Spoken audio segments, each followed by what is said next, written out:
Well, that was really sweet, well thought out. Everything that this marriage is not, so we're going to try and turn the corner here. Make it a little more painful and degrading, just like our friendship with Eric is. So, thank you, Alex. So, I'm Jeff. For those that don't know me, I am the co-best man of Eric Stoltz's wedding. As usual, he is too indecisive to actually pick one best man, so we are two.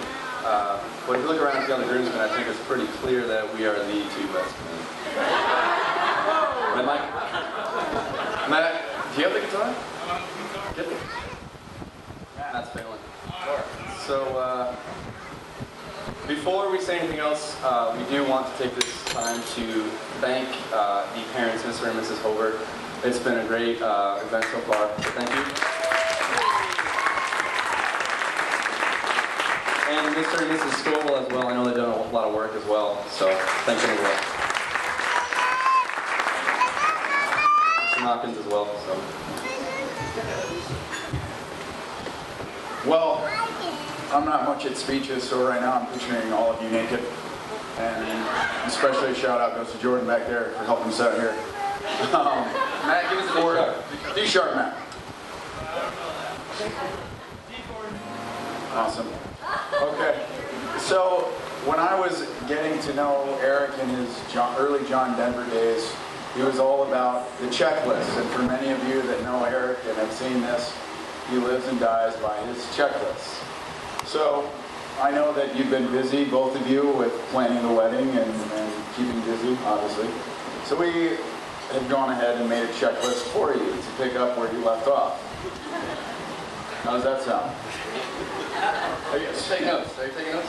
So we can keep these for you so you can get to it later. First and foremost, you're going to need to get involved with the Mario Kart battle. I know how important that is to you, and your Nintendo 64 days are not well behind you, so please continue your skills. Step 2, take a shower. It's always on your list. Important stage.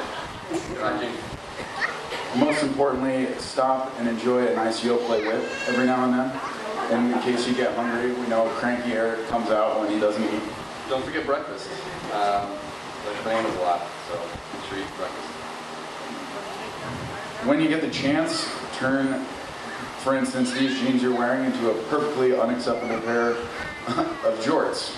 For those of you that don't know that, Eric is a big fan of Davy Dukes and cutting them well above where men should wear jean shorts. So when you get the chance, I think you got a perfect pair of jeans right in front of you. You got tan lines where you shouldn't have tan lines. Step 3, call your mother. Always make sure to do that. Nancy? That's for you, Nancy. Welcome, Nancy. Also, you kind of came out here with the idea to give the best men a gift, or the groomsmen rather, and you kind of flopped on that one. So you're going to need to, you remember that old saying, measure twice, cut once? You might want to reread that one. Next up, tape your ankles. For those that don't know, Eric has an ankle about the size of a baseball.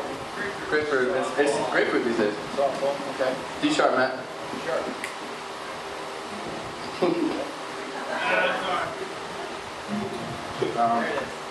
We've TiVo'd every Bob Vila episode we could find to try and help you with some new ideas, some home improvement. So I know you're running out of ideas apparently. So, Walk Rocky. It's important. Rude?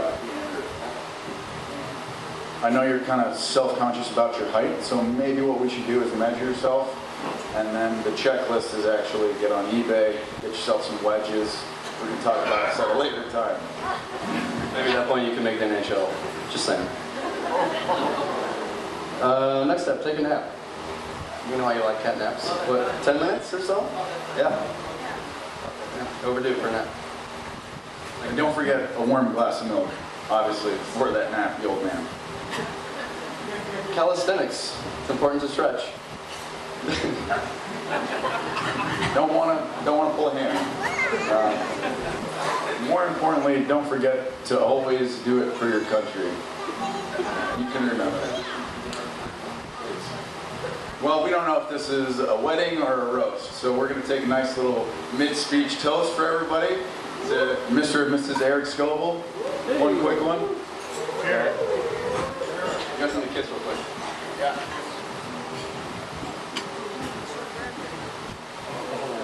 Yeah. So, we wrote a little sonnet about Eric. And it's really in question form. I've had a lot of questions for Eric over the years. He's past 2 years have not been around to hang out as much, so this is kind of building up. So here it goes, Eric. You taking notes? Eric, why do you never admit when you're wrong? Why do you have to be such a drink master all night long? Why do you live your life like it's a country song?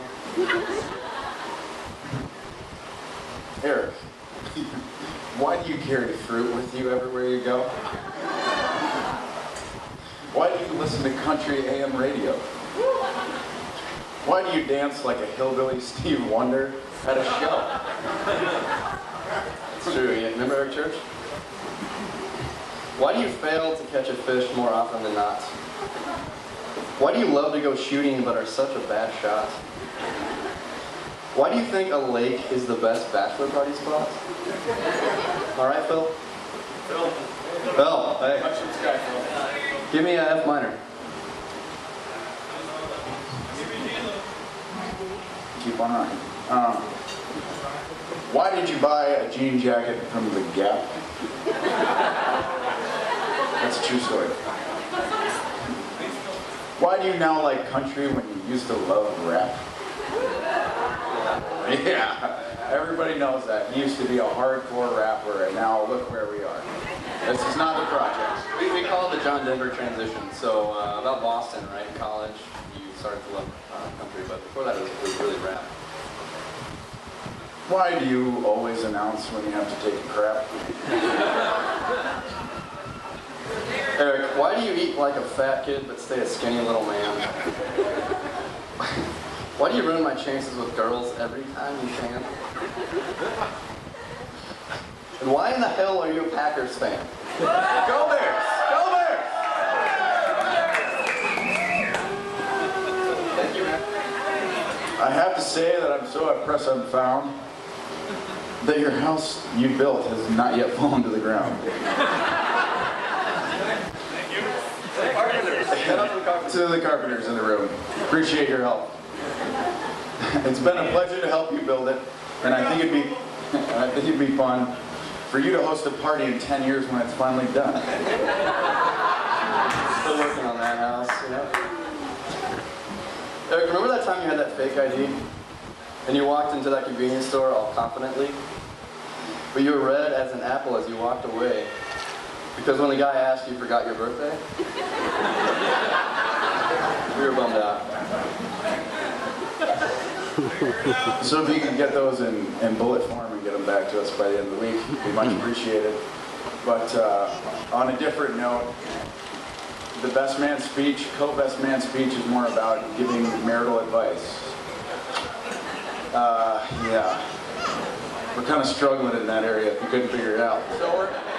So I went to the next best thing, and I went to my grandfather who's been married for 64 years and counting, and I tried to ask him, cheers, I tried to ask him what was the trick, and he sat me down one day and he told me that this long, drawn-out story that I'll save you from about this longevity tree that he's seen when he was a kid, and he grew up, and his grandfather gave them the first seed of the first fall of that tree, and it's been passed along from generation to generation to generation. Well, when it came to my generation, I guess I missed that calling, so he said, here, give this to your best friend that's getting married. So today, we've actually brought you the seed from this tree, and the trick behind the seed is once you get it and have it in your possession, you're supposed to break it on such an occasion as this. When you get home, that's when you plant it and use it and things like that. So we've actually brought you the seed to crack here with everybody around. You got the hammer. You both got to hold the hammer. Give it a good crack though.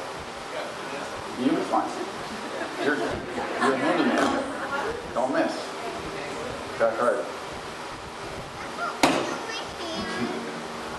What is that, Eric? Could you hold that up to the crowd? You don't know what that is? Chris, It's a snake skin. The key to a long life and a happy marriage. We wish you both that. May your ups and downs and ins and outs be between the sheets and between the sheets only. Congratulations. Congratulations, buddy.